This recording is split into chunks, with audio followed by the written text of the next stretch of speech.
What? What are you talking about? What do you say?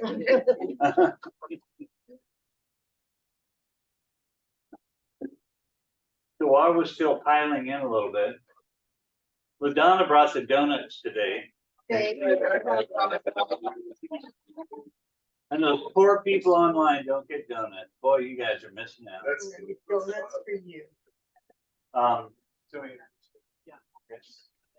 Go ahead. These two young ladies are considering joining our company. Yeah.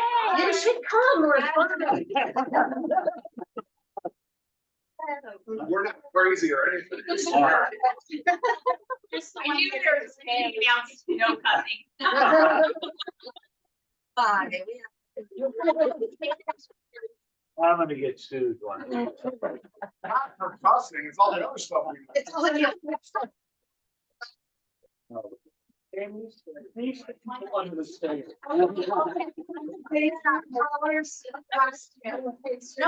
was telling me, but I was like, can I? Can I get a little bit of your history for a minute? Can I get a little bit of your history for a minute? Sure, yeah. She was with a very large company that likes pink. Okay. Okay. She decided she didn't want to be pink anymore, although she likes to wear pink. So she went to a very small company. I'll let her tell you that if you want. And she found they didn't have camaraderie, systems, tools. And she is bringing her friend because she sat with us for an hour yesterday and said, wow, this is a lot of stuff that I kind of like. We got all that. She sat with you. What, Chris? She sat with you for. I know, hard to believe, right?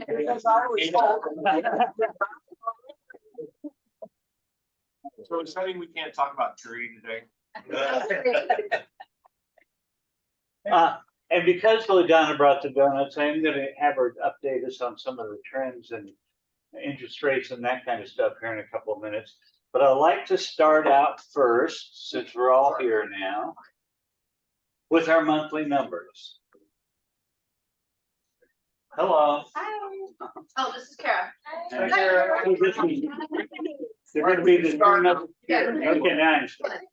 So our monthly numbers. Now, and just a reminder, up here, these gray areas, when they print, they don't show up like that.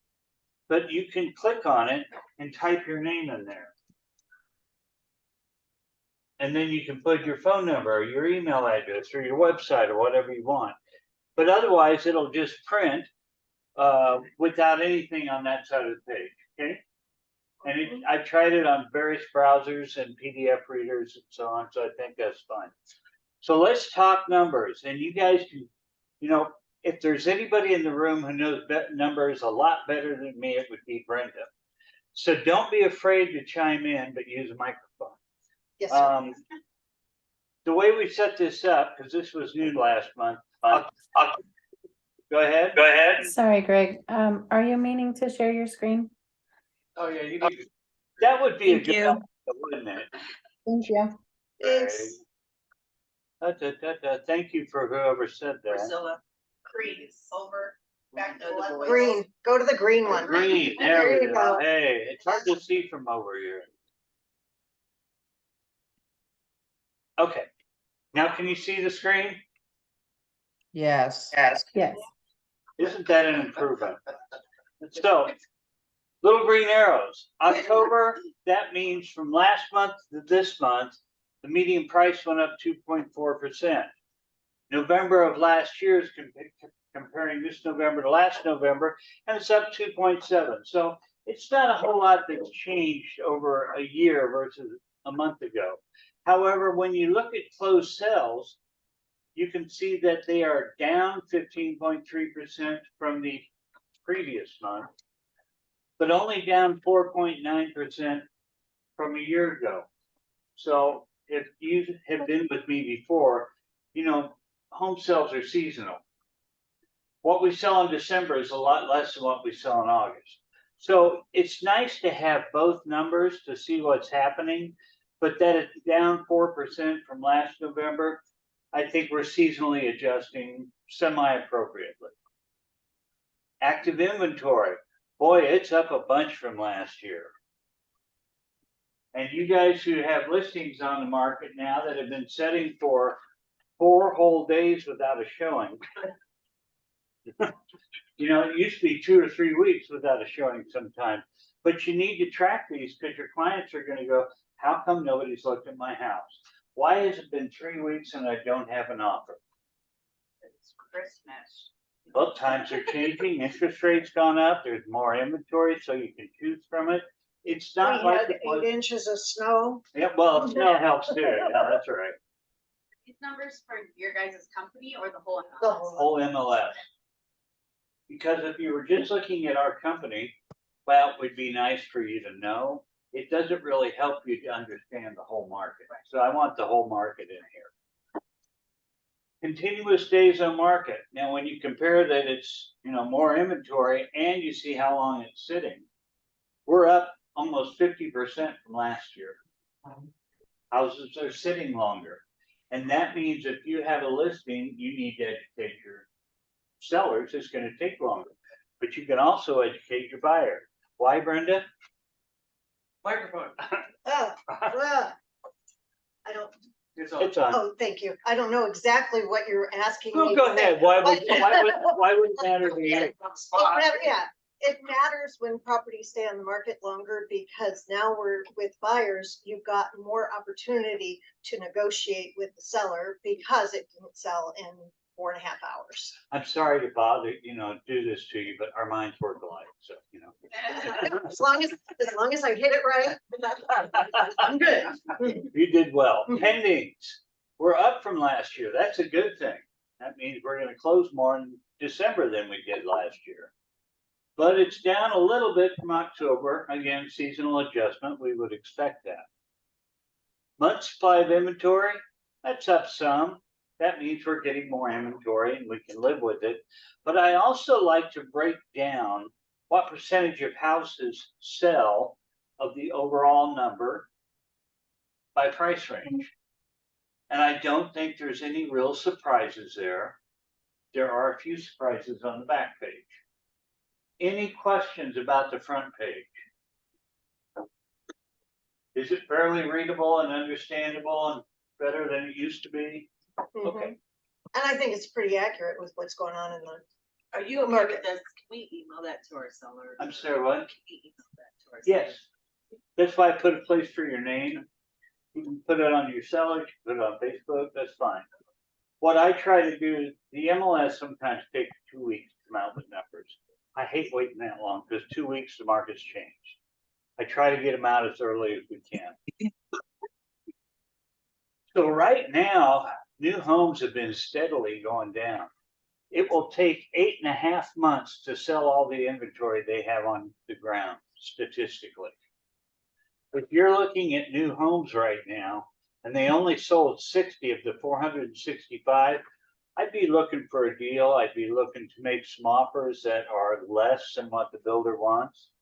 Because you Yeah, can't. somebody might want to include builders in on that, because they're not buying it yet. Well, they may not, but that doesn't mean you have to represent them at the deal. You're representing the buyer.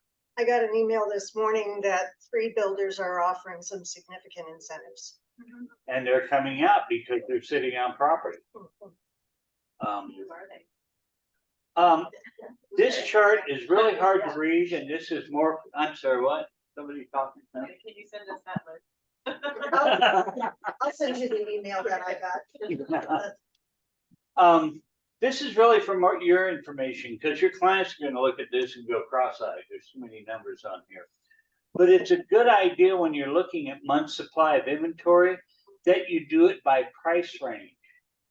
Because when I've got, you know, in this price range of 150 to 200, a month and a half versus 3.6 at 400 to 500, your buyers and sellers may not understand our price range. Let's tell them how long their house can sit on the market sometimes.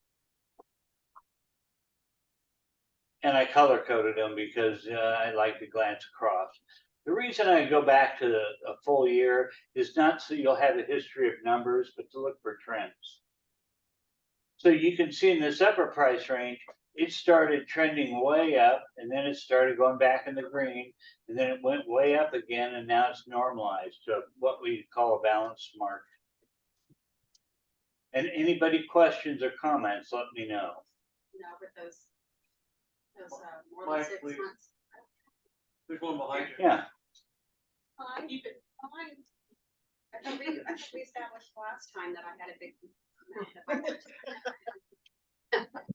No, but if you'll notice, it's January and February, our slowest months, that we had a buyer's market in your upper price range, so Yep. that's still a goal. and for the most part, this is a very balanced across the board. In fact, it's still a pretty hot market compared to what a normal market would be. So don't let it fool you too much. Here's the surprise I was talking about. 75 days on market for 500 to 600, 25 days on market for 600 and over. And I'm doing continuous days on market. That means however many times it's listed and so on.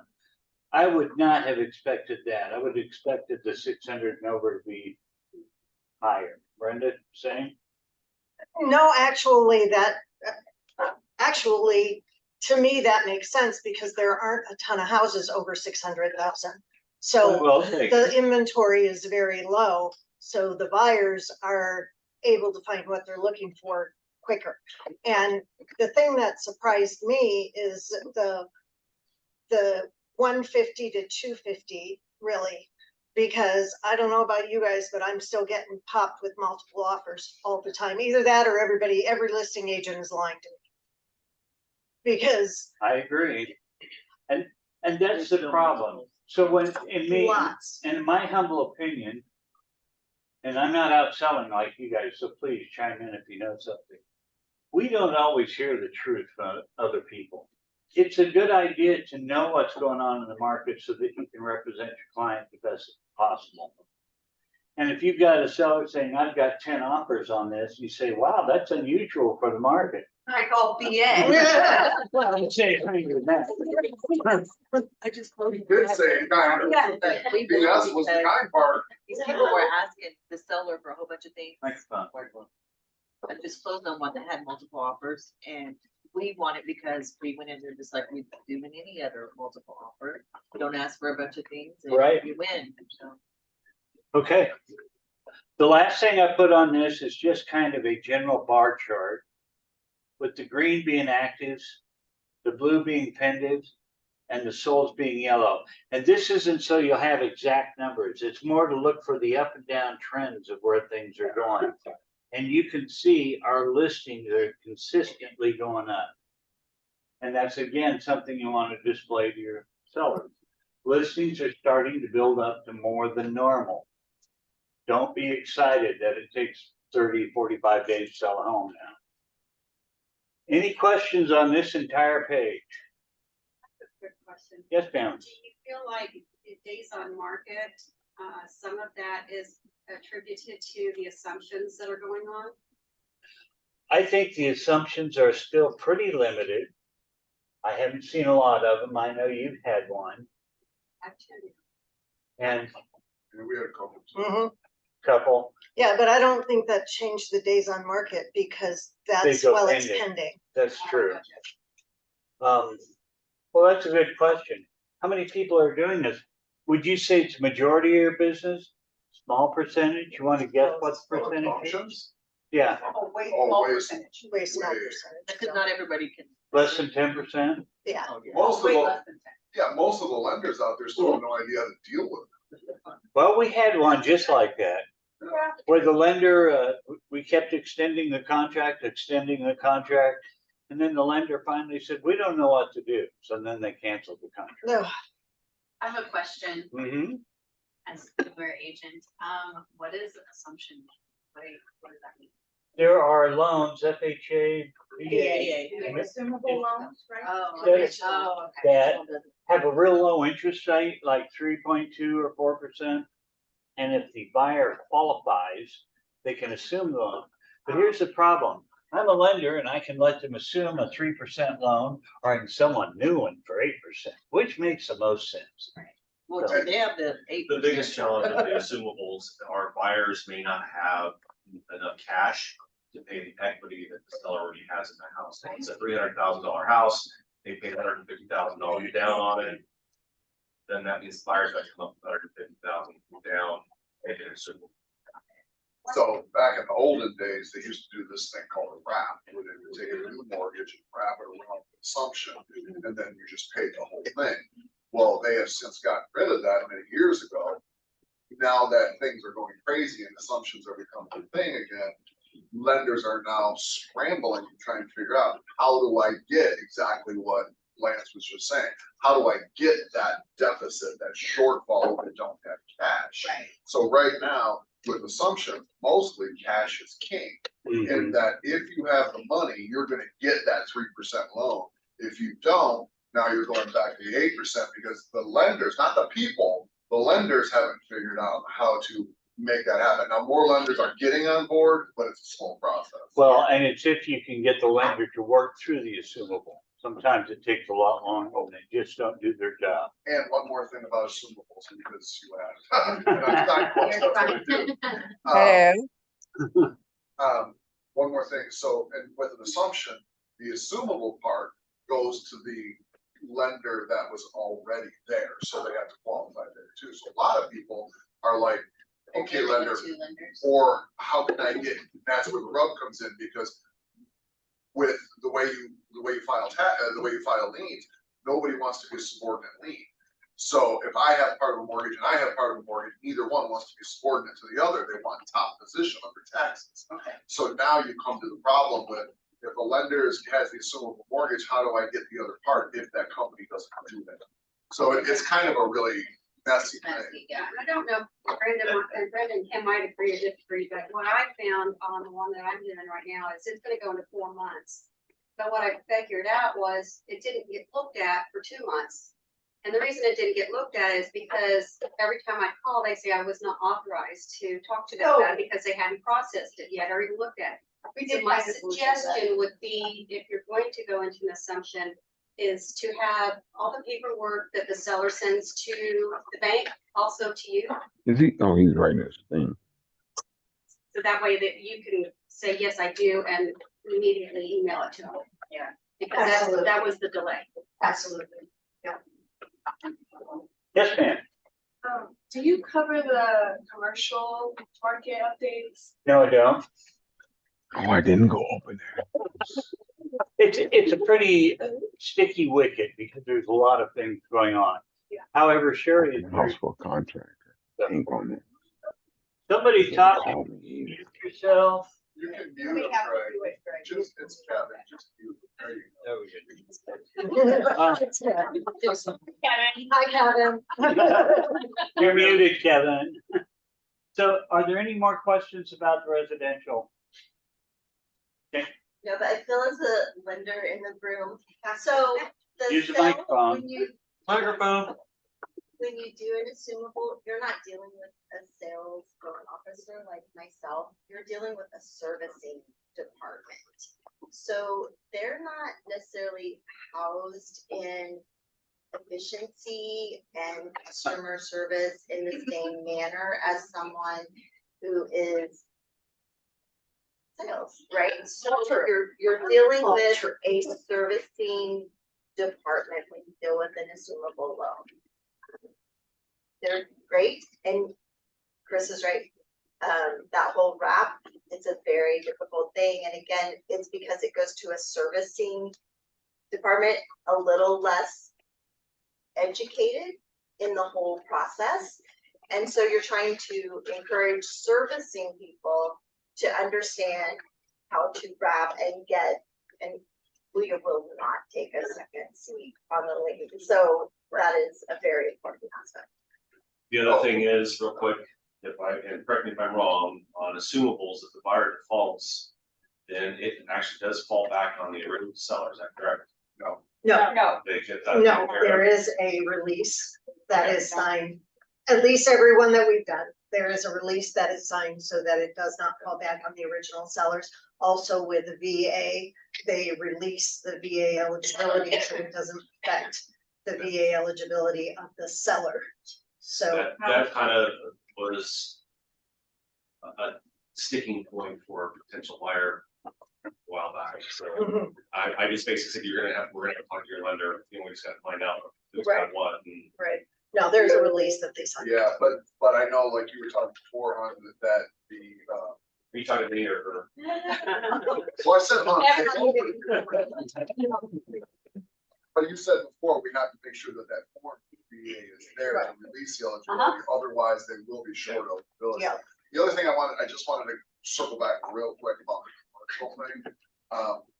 Don't feel like we can't get a commercial update. Greg will work hard to get that done for you. And Absolutely. you guys can work together.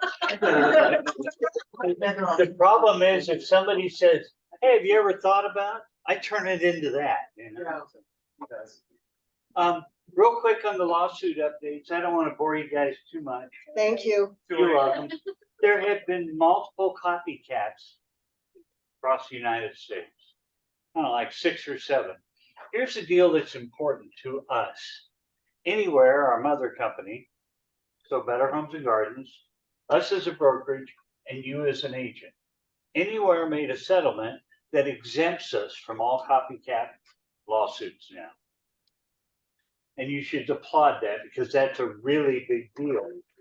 More so than you know.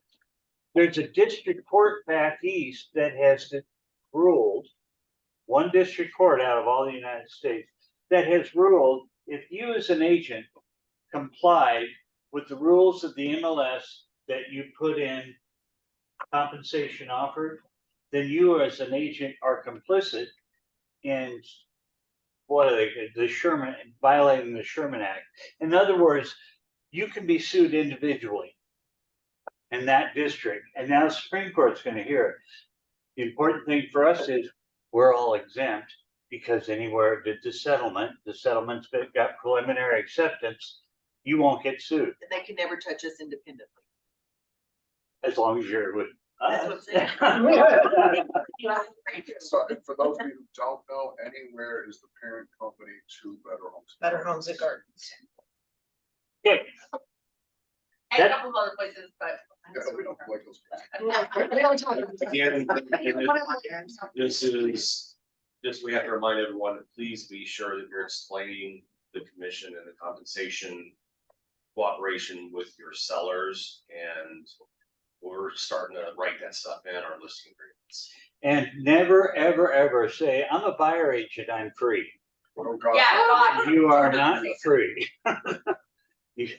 Not at all. You get compensated from the seller currently.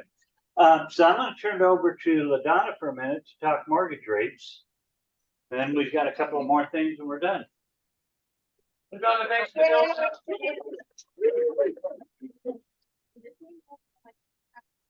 I asked for the assortment, I said, and not the ones you think won't sell.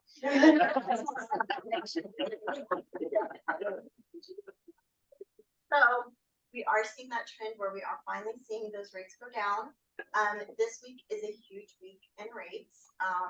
The JOLTS report was out today. This is where they kind of start looking at all the little job trends. Tomorrow there is an ADP report, and Wednesday we're doing a jobless claims report, which is employment, and all these things are huge factors in how investors look at the 10-year bond, which is where our mortgage rates come from. What is the rate today? So today, for a conventional home possible, we're looking at, for these are 1 point, we're at a 6.65. FHA is a 6.5. If we go in, and obviously there's credits available, sometimes that's not always an option, but there are credits available. And of course, if they're willing to put a little more money down, we can look at it even less, but these are right at just under a point actually. So they are much better. And we are anticipating, the JOLTS report was released just before we started our meeting, but it did look like it was reporting in our favor to go ahead and still see that trend happening. Friday is our big day. That's when we'll see November job reports. That will really determine kind of how everything flows. We're expecting things to continue to go in this trend. Hopefully kind of hitting some really significant changes when we hit March. They were predicting June, but now we're predicting a little sooner. So it will be like slow and steady, so we're not gonna see an amazing drop. But it should continue to be pretty steady. We shouldn't see any additional hikes. I'm thinking inflation's finally under control. And so, good news, good news. And just something that was mentioned, as a lender, I prefer to sell at a lower interest rate because we sell our loans, right? We don't keep them, we service them, but they're sold. When we have an investor, they're looking at someone who has an 8% rate. They know they're gonna refinance. They know it. We know it when we're selling it. So the deal is, they're not as keen to purchase it. They scrutinize it like, nobody wants to know. So it's actually additional work for us to try and sell at that higher interest rate, right? If we can get those lower ones, we sell like hotcakes. It makes our job so much easier. So it's never a lender's intention, obviously anyone you're working with, to sell something that is going to be hard for us to sell. But we are seeing that break. I do think as we start seeing that continued trend to go down, hopefully your buyers are a little more anxious. Obviously they can start qualifying maybe for a little bit more. So if it's someone who he was working with a couple months ago, they should get back in touch and see if maybe they can move to another tier and maybe find a house that they really want. Nice. So what did you say FHA was now? It is 6.5. Well, that sounds a lot better than 8% Yeah. that USA Today's still talking about. Now that's 6.5 with 1 point. It is with 1 point. Any questions for LaDonna? No questions, but just a comment, if you've got buyers that are fighting the interest rate, oh my gosh. Remind them that, the average interest rate per year is just over 7.25% last 30 years. And that was directly from WSU's, School of Real Estate. They kept track. So we're still below what the average has been over the last 30 years. And I'm also gonna throw in a little something. For those of you that are out there making calls every day and you're doing the deal, for everybody that you talk to that says, I can't do it because the interest rates, two things. If they're renting, they're paying 100% interest. Second, and what really hits home is, when somebody says I can't do that because of the interest rate and whatnot, the thing you need to keep in mind is, as an objection handling technique that you can use is, if the interest rates go down significantly that you're waiting for, prices of the house are going to go up significantly because the competition is going to be back. So if you're going to pay $10,000 more in your house because of competition, how much is that going to get you if you bought your house now over a 30-year amortization, and you're not going to stay in your house 30 years anyway? So you're going to end up saving more money by buying now than spending 10 grand more when you're in multiple offer situations. So it's a great objection handling technique when you're on the phone with these people and trying to prospect. I think Chris's point is you always got to frame something in what's in it for me to your client. If you tell them, and nothing against Lance, he was right, here's our average, but you have to turn that into a relatable, how does it benefit me? And then that's when you're selling your client. Any more discussion? Well, we're moving fast today. Okay. Let me see. Where does it say? Here we go, from beginning. Well, that looks like the end of the show. I wanted to go to the beginning. Why didn't it go from beginning? I don't know. There you go. Okay. Thank you. Every year, which thing? This thing? Yeah. Okay. Every year, the National Association of Realtors does a home buyer and seller survey. I buy it every year. I've got it going back to 2004. I wouldn't look back that far. It's a whole lot different than now. But it is important to realize how those people said, how did I find my buyer's agent? What was the thing that I went to find my buyer's agent? And if you look at this, and while this thing needs to be moved too, It won't go down. there you go. There you go. 74% of your activities will contribute to you finding a buyer agent. There's nobody in this room that's been in real estate for any time that will tell you, oh, your sphere of influence is ridiculous, don't use it. It's the most powerful tool you have. 8, referred by friend, neighbor, or relative. Used previously is the orange. Open houses, that, again, that's activities that you can go to. Even your sign out front, buyers will pick that up. Other agent referrals, and when they say agent reach out, let's say you direct mail a card to your cold call or a farm area, something like that. So we are going to try to look at how we can make your sphere of influence more productive. Let's see how sellers find agents. And again, 77% of time, you can affect an activity that will help you find your seller's agent. Referred by friend, used previously. And I think there's somewhere around 58% of agents that bought or sellers that bought a house say they would use the agent they used previously, but they can't find him. Or that agent dropped off the face of the earth, or they didn't keep contact. And this last one is the most important of all of them, I think. How many agents does a seller interview before they list their home? 80% is 1. 12% is 2. And who cares after the rest? Here's my point to this. Somebody's ready to list their home. You haven't kept in contact with them. They go ahead and list their home, and then suddenly an email pops up, or they remember, oh, do you remember who sold it to us? You're already lost. You got to be that first person in the door. So how do I think we can help you do that? Everybody in the room has Moxie. Not everybody is using it. And for the Knopfler team, you guys have your own systems, but you still have a database. So what I'm proposing that we do as a company, they have these nifty email goes out. They're cute little pet holidays. Don't you send us those to all of us? all the Yes, time? right, send it to I me. send it to all of you all the time. My question is, how many of you have used it for your clients? 1. Okay.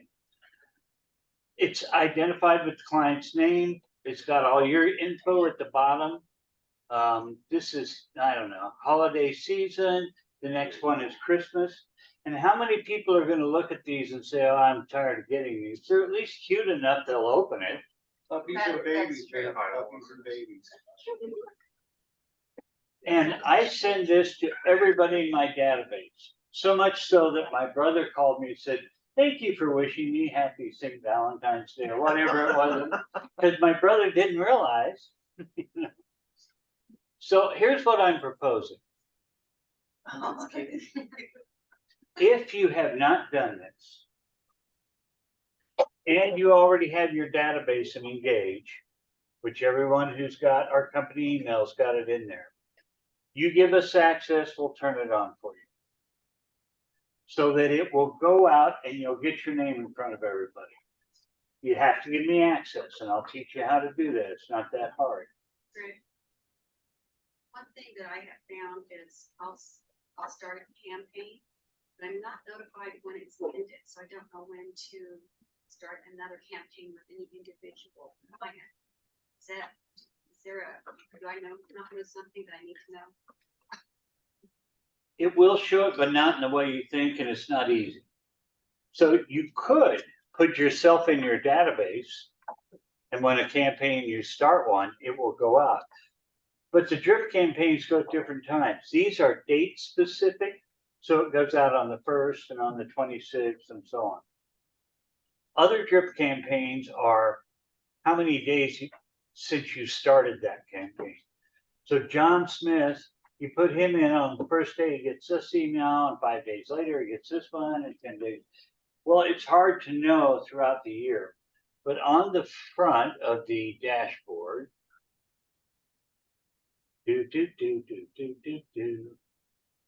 There's a stand flow, there's a to-do. This activity will show when those went out. Okay, so again, back to what I want to try to do. If you're not already doing the pets, what we'll do is we will go in and we will assign that to everybody in your database because it's innocuous. You don't have to worry about, is it a buyer, is it a seller, is it a vendor? They all get the cute little Christmas card. Any questions, comments? You like that idea? Don't like that idea? I think it's great. Okay. If you're using the company email, all your data's already in there. If you're not using the company email and you have all of your people in a database, we'll upload those too. What if I wanna dress up for every holiday and send a picture of myself? Okay, so then we create a grid for that. Anytime. Like, I just sent this to Kyle, do we like muscle? Yes.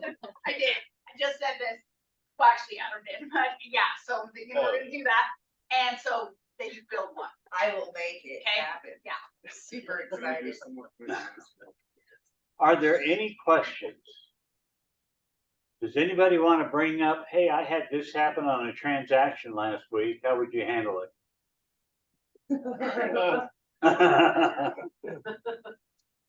Kyle's having a lot of fun with some attorneys. Here's what we have, but it's not actually our client, so we're very lucky that we're not having to deal with this, but we all go out and we sell these American Home Shield warranties.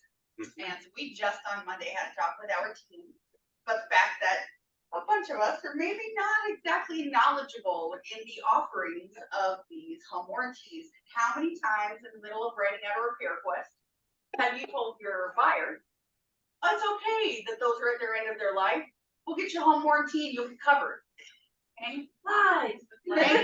We have a buyer who has their home warranty, luckily, the agent that sold it to them, they went to American Home Shield and their warranty expired, and they bought their own plan, they paid it every single month. Well, their heater went out, and they've now had to replace their heating and air conditioning to the tune of about $8,500. And American Home Shield paid $1,200 for that, $1,500 for that, something like that. Depends on which level of that. Which level? Right? Yeah. Yep. Exactly. But it still Okay, but doesn't things pay the that whole- they weren't educated in. Luckily, this is not a client of ours, it's just a friend of ours. Okay, so super lucked out there, but it did cause me to go, ooh, we probably better have a discussion with our team members, because I'd sure hate for Amanda to be on the hook for $7,000 because she told her buyer, oh, you're covered. And oh, no, wait. I don't use that one, I use a different one, I buy the highest one, and I've had that happen to several of my clients. And they paid it all but 200 on one and 600 on another one, they got a new HVAC system, new hot water heater, and they were only out $600. Yeah, so it's just a thing, be sure that you are educating yourself before you are just saying something so casual as, let's just get this and you're covered. And the one particular one I use has a local agent, so if you have problems, call her. Can I piggyback on that? Because I actually experienced this myself. I went and bought a 5-year home warranty for my own personal home from the internet, from a company that's reputable, that I use with my clients. And then I had my stovetop go out. And they came back to me and they said, oh, yeah, we cover it, but only for our cost. And I said, okay, what's your cost? And they said $350. I said, no, that is not the cost to replace this, but it's our cost. I said, great, you buy it and send it to me, I'll pay the shipping. Well, we don't work that way. So then I called our local rep from that company and I told her what happened, because I told her, I said, I can't recommend your company anymore. What I found out was when a home warranty is purchased through the agent, the coverage is 100 times better. Yes. I got $700. I just flipped it over to her and let it go through her now, and I got $700 to replace my stovetop. So don't suggest, what I'm saying, to your client, oh, you can get it after the fact. Always Well, last that's 30 forward. days from closing to get it And in. unless they come back to you to go through the agent. I was gonna say something similar on that. I talked to Tracy at Choice Home Warranty.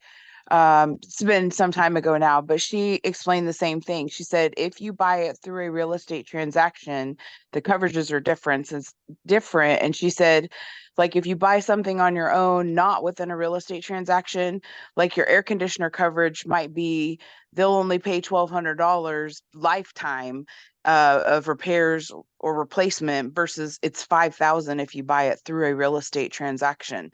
So if they're thinking about it at all, then definitely pass that information along so that way they at least can get the maximum coverage when they are in need of something to be repaired. Just my personal experience. Microphone. My personal experience, choice is shit. Absolutely the worst one in the Well- book because I've had to deal with them myself. Which But- level did you have? Did that make It it? was supposed to be the best one. I had to call Tracy, she had to get involved. Well, let me just say this. Very difficult. I've dealt with all kinds of warranty companies over the years. There are good people, there are bad people. Some, you know, my daughter has an American Home Shield and she had to fight with them for weeks and they generally are pretty decent. I've had, you know, as you say, some people have issues with choice and some don't. But I don't like to name them as much as I like to say, use the one that you're comfortable with. Like, LaDonna, I love you, but not everybody here is going to use LaDonna as a lender. I want you to I use. love you, but we should talk.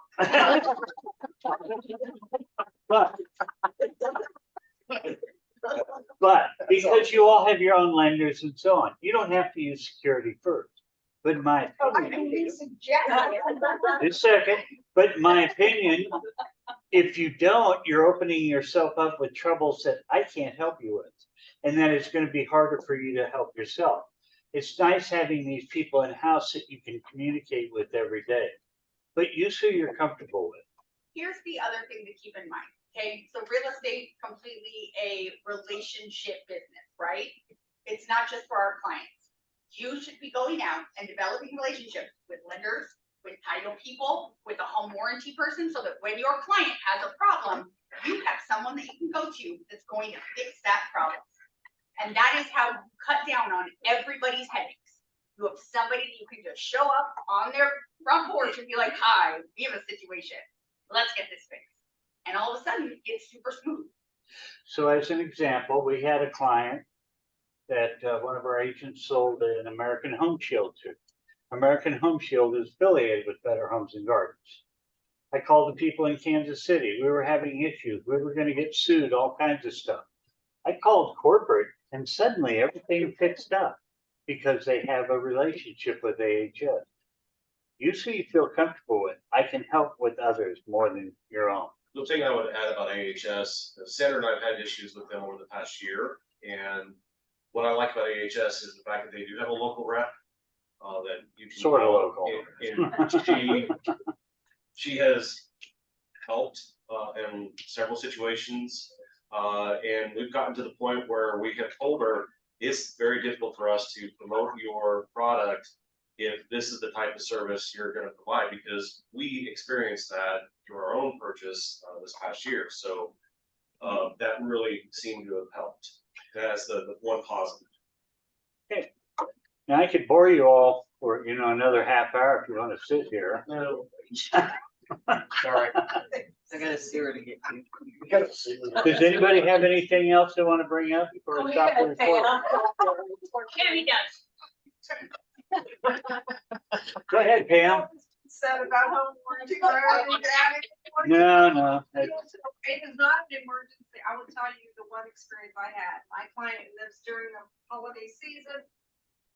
And everything in the kitchen went dark. And so they ran a generator in their kitchen for more than a week. They had electricians out. This was I sent my electrician out. He had the problem solved in less than 30 minutes. And I did call the rep. And she said, one thing we need to understand with home warranties, we are not, it's not like you can call John Doe and they're there, you know, quickly. So they're insurance, but they're not immediate response. And I'm like, well, they're like, kitchen or a generator, what you expect, but I never. The last transaction I was in, I handed her half a dozen brochures and I said, you better read the fine print.